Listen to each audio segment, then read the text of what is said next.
आइए, सुनिए,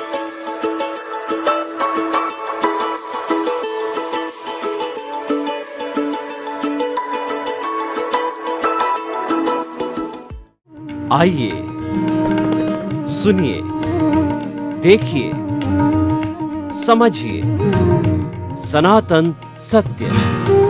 जैसी दृष्टि वैसी सृष्टि, दृष्टि विज्ञान। कुदरत, कुदरती रचना एवं कुदरत के कानून से शाश्वत सुख की प्राप्ति। जोधपुर के परम पूज्य महात्मा उपासक प्रोफेसर डॉक्टर सोहन राज तातेड़ के निर्देशन में सनातन सत्य। जैसी दृष्टि वैसी सृष्टि, दृष्टि विज्ञान।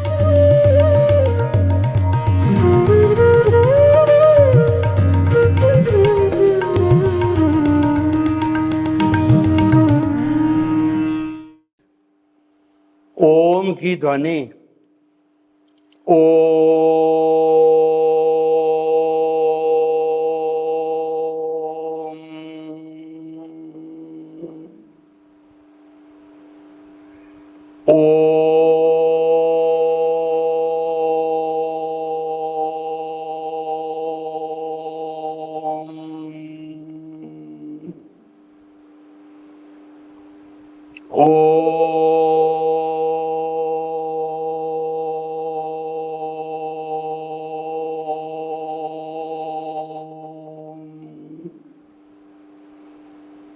अरम की ध्वनि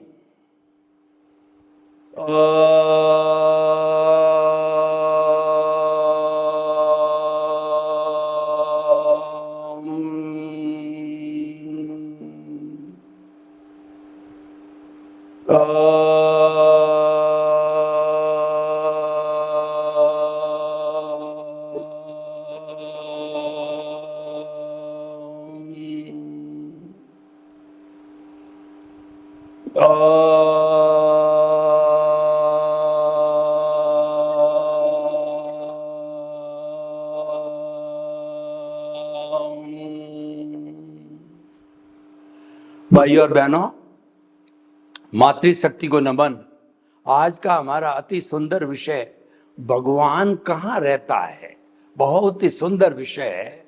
सबसे पहले भगवान किसे कहते हैं ये जानना जरूरी है।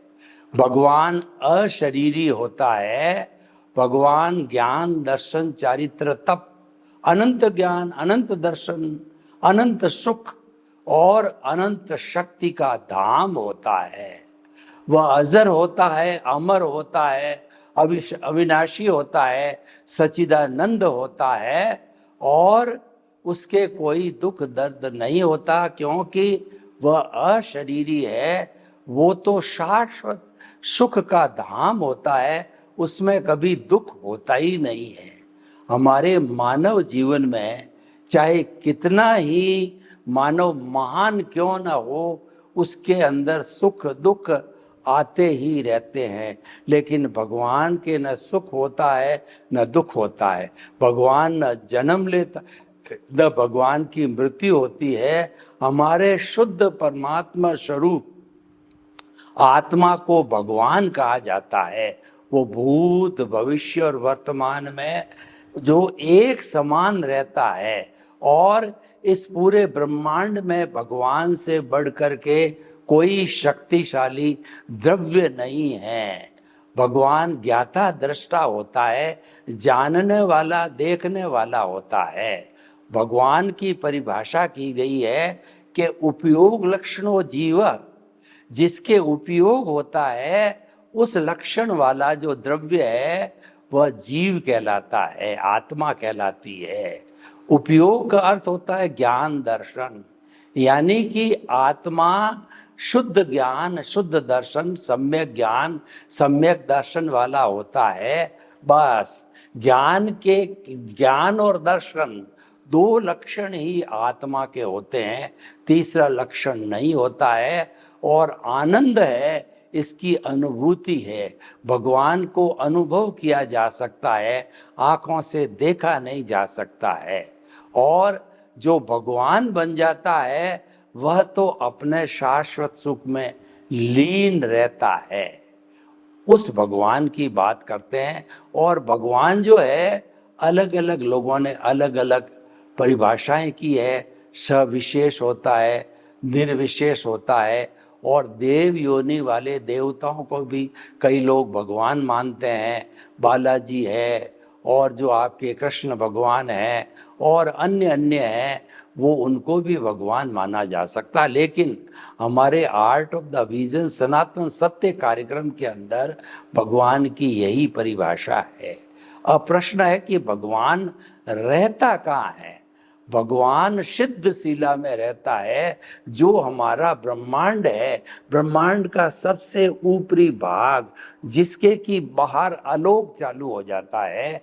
आलोक के अंदर केवल एक जो है वो आकाश द्रव्य रहता है, लेकिन लोक जिसमें जीवन है उसमें कुल 6 द्रव्य रहते हैं, हर समय रहते हैं। ऐसा कोई समय नहीं आता है कि कोई द्रव्य मिसिंग हो जाता है। वो 6 द्रव्य है कि चेतन, अचेतन और आपका रेस्ट, मोशन, टाइम और स्पेस, ये 6 समवाय के समूह को जो है कुदरत कहा जाता है, ब्रह्मांड कहा जाता है, लोक कहा जाता है, दुनिया कहते हैं, जगत कहते हैं, विश्व कहते हैं, और भी कई नाम हो सकते हैं।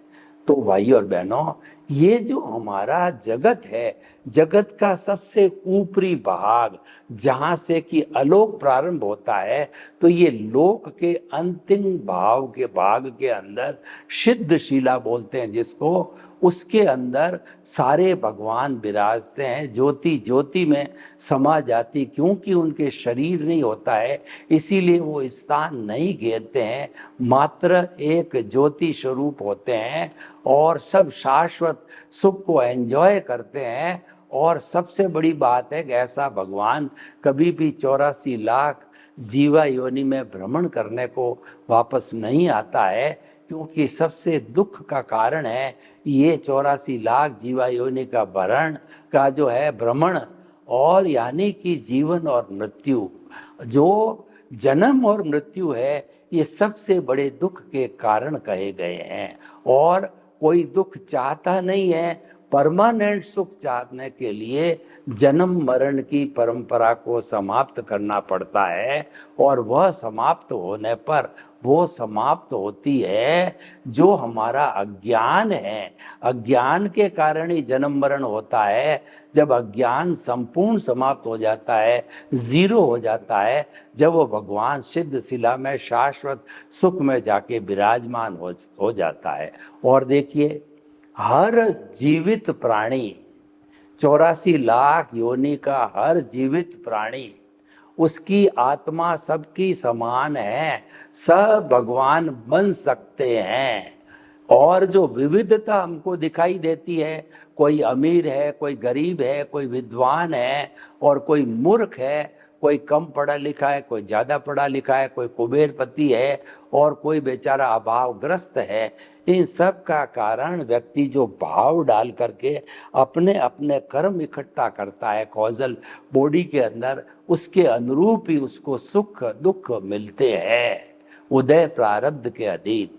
तो भाई और बहनों, अब प्रश्न ये है कि भगवान क्या है, भगवान कहाँ रहता है, ये तो हमने पता कर लिया, लेकिन हम भगवान कैसे बन सकते हैं इसकी भी जानकारी करनी चाहिए। भगवान बनने के लिए व्यक्ति को मनुष्य योनि में आना पड़ेगा, क्योंकि मनुष्य योनि एक डेवलप्ड योनि है, 5 इंद्रियां हैं और जो है विकसित मन है, विकसित बुद्धि है, विकसित अहंकार है और विकसित आत्मा है, यानी उसके पास में सारे साधन हैं। मनुष्य के अलावा इतने साधन द्वेंद्रिय, एकेंद्रिय, द्वेंद्रिय, त्रिएंद्रिय, चतुरेंद्रिय और पंचेंद्रिय में भी, जो मनुष्य पंचेंद्रिय, जो कि हमारे कहना चाहिए कि जो जिसके मन नहीं होता है वो भी मनुष्य पंचेंद्रिय होता है, वो मुक्ति नहीं जा सकता। और जो तिर्यंच भी होते हैं वो मुक्ति नहीं जा सकते, उनको मनुष्य जीवन में ही जन्म लेना पड़ेगा। वो तिर्यंच कुछ कुछ तिर्यंच श्रावक बन सकते हैं। तो भाई और बहनों, हम आपको बताना चाहते हैं कि हमारे में, मनुष्यों में वो अर्हता है, वो पट्टा है। अगर हम प्रयास करें तो हम जो है मानव से भगवान बन सकते हैं, नर से नारायण बन सकते हैं, मनुष्य से ईश्वर बन सकते हैं। अब हम आपको वो पूरा प्रोसीजर बताते हैं कि नर से नारायण कैसे बना जाता है। तो हमारा ये कार्यक्रम सनातन सत्य कहलाता है। सनातन सत्य का मतलब यूनिवर्सल ट्रुथ, सार्वभौम सत्य, और जो है वो ultimate reality of this universe. और इसको समझने के लिए हमें कुदरत का कानून और कुदरत की रचना को समझना पड़ेगा, और हमको आर्ट ऑफ द विजन के तहत कार्य करना पड़ेगा। तो ये मनुष्य जो है, जो प्राय मनुष्य बहिरात्मा होता है, उसकी चेतना की अवस्था बहिरात्मा होता है। तो बहिरात्मा वह होता है जो कि मैंने पिया, मेरे बैल ने पिया, कुआं डहे तो डहे, यानी वो स्वार्थ की चेतना से प्रेरित होता है और केवल अपना स्वार्थ ही देखता है, अपने परिवार का, अपने शरीर का केवल अपना अपना देखता है। लेकिन उससे व्यक्ति भगवान नहीं बन सकता है। भगवान बनने के लिए हमको बहिर आत्मा से अंतर आत्मा बनना पड़ेगा, और अंतर आत्मा जब हम बन जाते हैं तो परमात्मा कहिए, ईश्वर कहिए, वो हमारा लक्ष्य बन सकता है। बहिर आत्मा अपना लक्ष्य परमात्मा बनाने का नहीं बन सकता, उसे अपनी सीट चेंज करनी पड़ेगी। हम अंतरात्मा बन गए, और अंतरात्मा कब बनते हैं? जब हमारा पुण्योदय होता है, जब हमारे को कोई ज्ञानी पुरुष या सद्गुरु मिलता है, तो हमारे पुण्योदय की वजह से वो ज्ञानी पुरुष या सद्गुरु जो है हमको ज्ञान देता है, एनलाइटनमेंट करता है, हमारा कुंडलिनी जागरण करता है, तब हमारे को अंतरात्मा पद पर बिठाता है। और अंतरात्मा पद पर बिठाने का अर्थ ये हुआ कि वह अपने अतिशय से, अपने ज्ञान से, हमारे पुण्योदय से, उनके पुण्योदय से हमारा जितना भी अनंतानुबंधी कषाय है उसको वो भस्मीभूत कर देते हैं। ये गुरु का कहिए या ये हमारे जो है वो ज्ञानी पुरुष का कहिए, अतिशय होता है और हमको सम्यक दर्शन दे देते हैं। उसका नाम है कि हमको अंतर आत्मा पद पर बिठा देते हैं, हमारी सीट चेंज कर देते हैं और हमको बता दिया जाता है कि अब आप परमात्मा बनने की प्रक्रिया में लग जाओ। और उसके साथ साथ हमारे को वो 3 फोल्डर क्रिएट करके देते हैं जिससे हम परमात्मा बन सकते हैं। पहला तो क्या है कि हमको ज्ञान देते ही वो एहसास करा देता है प्रीतिति 100%, उसमें 0.001% भी संशय नहीं होता है। हमको पूरी श्रद्धा और सबूरी दे देता है कि आप अगर रात को 12 बजे भी आपको पूछा जाए तो आप कहोगे रिलेटिव व्यू पॉइंट से मैं सोहन राज हूँ और रियल व्यू पॉइंट से मैं शुद्ध आत्मा हूँ। यानी आपका मूल अस्तित्व है वह शुद्ध आत्मा का है। अगर आप परमात्मा बनना चाहो तो आपको प्रीति ये बिठानी पड़ेगी और एनलाइटनमेंट के समय बिठा दिया जाता है। एनलाइटनमेंट के समय में हमारा जो शुद्ध आत्मा परमात्मा भीतर विराजमान है, जो मात्र क्रिया करता वो कुछ भी नहीं करता है, उसको अगर आप अज्ञान से मुक्त कर दो तो अभी वो सिद्ध शिला में जाकर के ईश्वर बन के विराजमान हो सकता है। तो जो है हमारे को प्रीति करा दी थी तुम शुद्ध आत्मा हो, और भीतर जो शुद्ध आत्मा विराजमान है उसको हमारा शरीर का मध्य ज्योति केंद्र पर शुद्ध भावों के साथ में प्राण प्रतिष्ठा करके और उसका जो है वो प्रभु को बिठा देते हैं। जन्म जन्मांतर के लिए प्रभु जो है हमारे इस शरीर के केंद्र में विराजमान हो जाते हैं। जैसे किसी मंदिर के अंदर जो है शिल्पकार उस भगवान की मूर्ति बना करके, और जो पंडित वगैरह होते हैं वो लोग जो है मंत्रोच्चार करके श्रावक श्राविका और जो है साधु साध्वी चतुर्विध धर्म संघ की प्रेजेंस में फंक्शन रख करके और जो है पंडितों के द्वारा मंत्रोच्चार करके उस मूर्ति की प्राण प्रतिष्ठा कर दी जाती। फिर वो जिंद बम बोला जाता है ये महावीर स्वामी की मूर्ति है, राम की मूर्ति है, और ये कृष्ण की मूर्ति है, ये बालाजी की मूर्ति है। फिर वो उसका मंदिर बन जाता है। तो ठीक उसी तरह जब हम अंतरात्मा बनते हैं तो शुद्ध भावों के साथ में जिंदा भगवान, वो तो मूर्ति का भगवान होता है, पत्थर का भगवान होता है। हम तो अपने जिंदे भगवान की प्राण प्रतिष्ठा जो है हमारे ज्योति केंद्र शरीर का मध्य भाग है वहाँ कर देते हैं और मंदिर को विराजमान कर देते हैं, और ये शरीर मंदिर बन जाता है। तो भाई और बहनों, भगवान और मंदिर तैयार हो गए।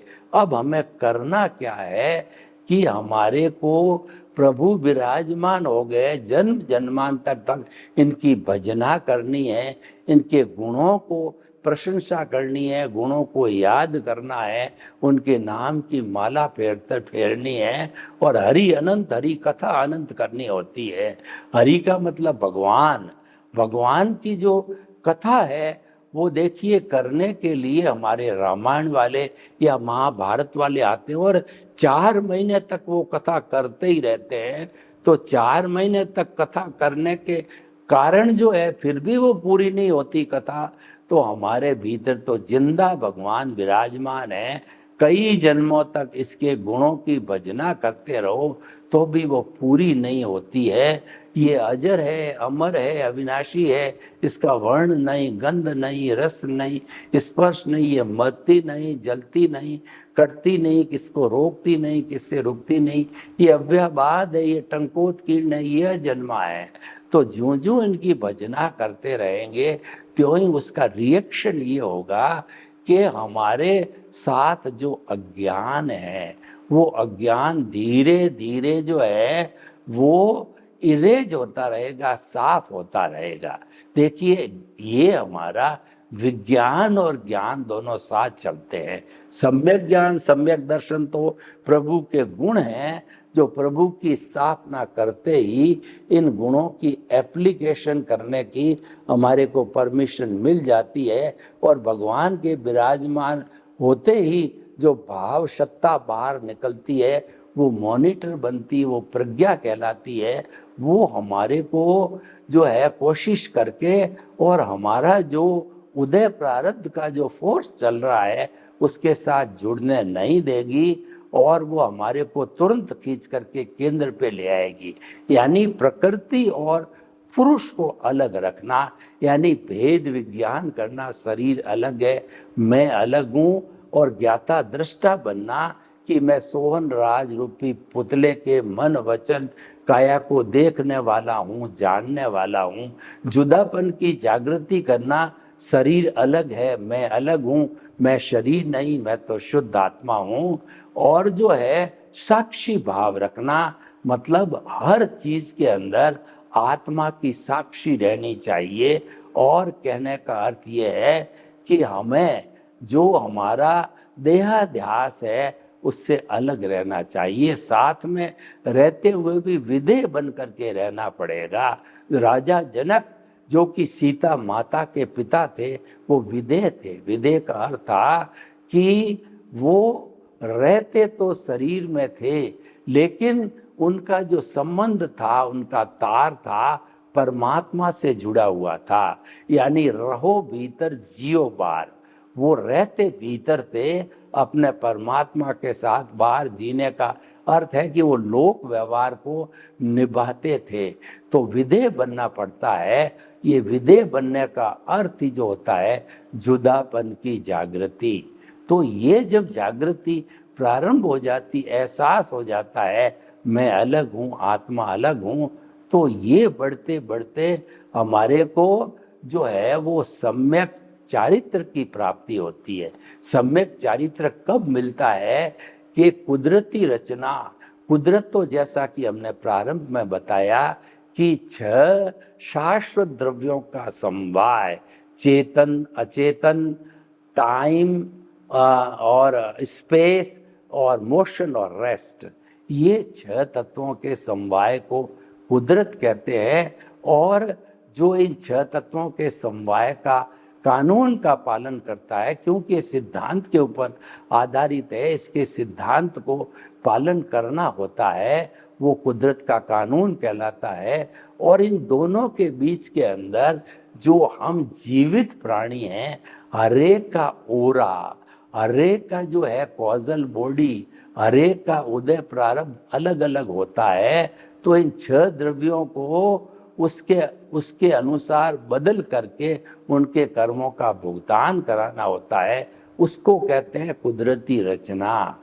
यानी कि आपको परमात्मा बनना है तो आपका जो उदय प्रारब्ध जो नियत है, फिक्स है, मन वचन काया तथा उससे जुड़ी हुई हर अवस्था मात्र कुदरती रचना है, वह व्यवस्थित है, वह प्रीडेस्टिन्ड है, और वह अवस्था होने के कारण नाशवान है, वो जाने के लिए आई है। सुख जा रहा है, दुख जा रहा है, आपकी आयु जा रही है, वो रहने के लिए नहीं आई है, वो तो प्योरली टेम्परेरी है।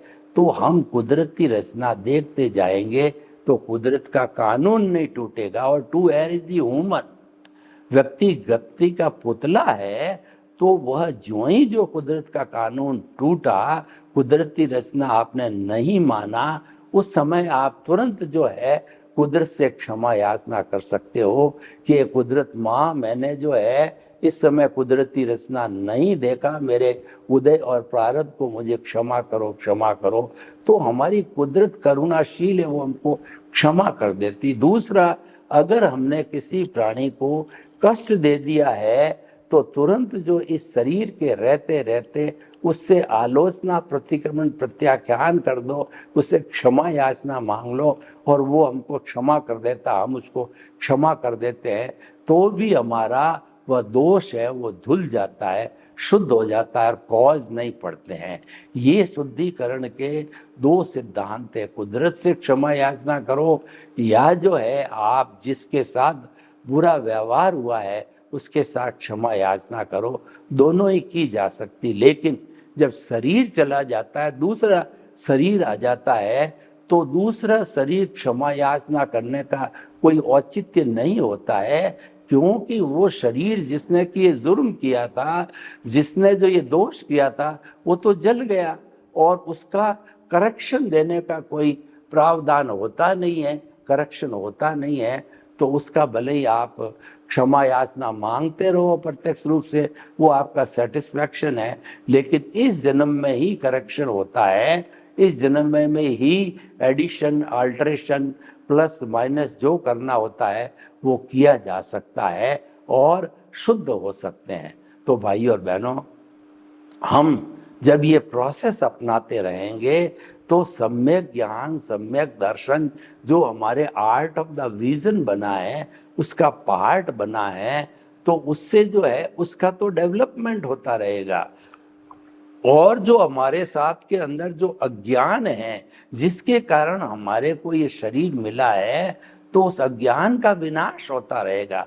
दोनों काम साथ साथ चलते हैं, विज्ञान का डेवलपमेंट होता है और अज्ञान का नाश होता है। इसीलिए कहा गया है अज्ञान का नाश ही सच्चा न्यास है, अज्ञान का त्याग ही सच्चा त्याग है। अज्ञान होता है हमारी रॉन्ग बिलीफ, उस रॉन्ग बिलीफ को बदल करके हम राइट बिलीफ लाते हैं, वह सम्यक ज्ञान, सम्यक दर्शन बन जाता है। यानी कि हमारे को देहाध्यास से हट करके प्रभु के पाले में आना होता है। जो व्यक्ति प्रभु के इर्द गिर्द रहता है, जो उसके भीतर विराजमान है और उसकी माला फेरता है, उनको प्रसन्न रखता है, उनका आशीर्वाद लेता है, तो जो प्रभु का नाम लेते ही कि मन वचन का ऐसे मुक्त ऐसा मैं शुद्ध आत्मा हूँ, त्यों ही आपका अज्ञान है वो धीरे धीरे धीरे धीरे जैसे रबड़ के द्वारा जो है पेंसिल का चित्र मिटाया जाता है, तो वह जो है एक नाम है, वह रबड़ का काम करता है। जैसे कि कहा जाता है राम नहीं, राम का नाम काम करता है। जब जो है वो सेतु बनाया गया लंका में पहुंचने के लिए, तो जो है बंदर सेना ने जो उन पत्थरों पर लिखा राम राम राम राम, तो राम के नाम का ये कहना चाहिए कि चमत्कार था कि वो पत्थर डूबे नहीं, तैरते रहे। और राम ने स्वयं जब पत्थर डाला तो पत्थर डूब गया। तो कहा गया है कि राम नहीं, राम के नाम में चमत्कार है। यानी प्रभु की आप जो है वो भजना करते रहो, उसका चमत्कार है कि वो अज्ञान धीरे धीरे इरेज होता होता कुछ भवों के अंदर, क्योंकि हमारा लक्ष्य बन गया है।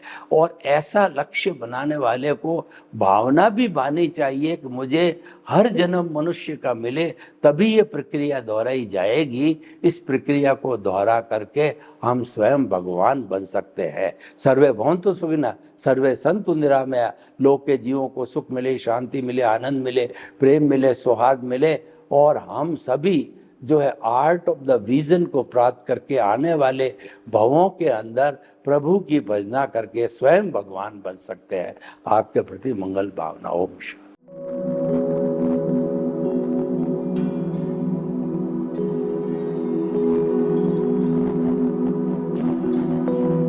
एक ऐसा अंतर्राष्ट्रीय ख्याति प्राप्त मानव जो गुरु प्रेरणा से पिछले 20 वर्षों से वानप्रस्थ जीवन जीते हुए 24 घंटे मानवता की सेवा में संलग्न है। एक ऐसा मानव जो अभी राष्ट्रीय, अंतर्राष्ट्रीय टीवी चैनलों पर 7,500 एपिसोड के माध्यम से सनातन सत्य, आत्मविज्ञान एवं पुनरुत्थान, व्यवहार एवं निश्चय जगत के जीवनोपयोगी विषयों पर हृदय स्पर्शी प्रवचन कर चुका है।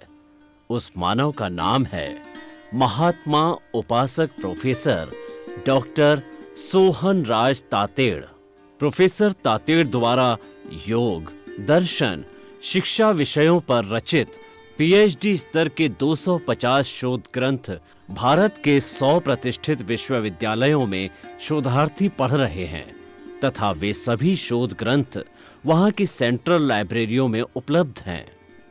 महात्मा सोहन राज ने अभी तक हजारों स्कूलों, कॉलेजों, विश्वविद्यालयों एवं संस्थाओं में सेमिनार, वर्कशॉप, कैंप लगाकर लाखों विद्यार्थियों को योग, दर्शन, शिक्षा का प्रशिक्षण देकर उन्हें सुसंस्कारित किया।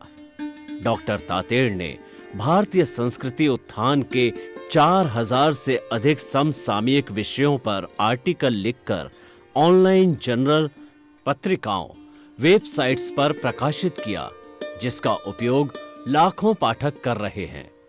उपासक तातेड़ के 5000 से अधिक आज का सुविचार, आज का शुभ संदेश, आज का मंगल भावना योग आदि चिंतन websites, Twitter, blogger, Facebook, YouTube माध्यमों से लाखों लोग अपना जीवन निर्माण कर रहे हैं।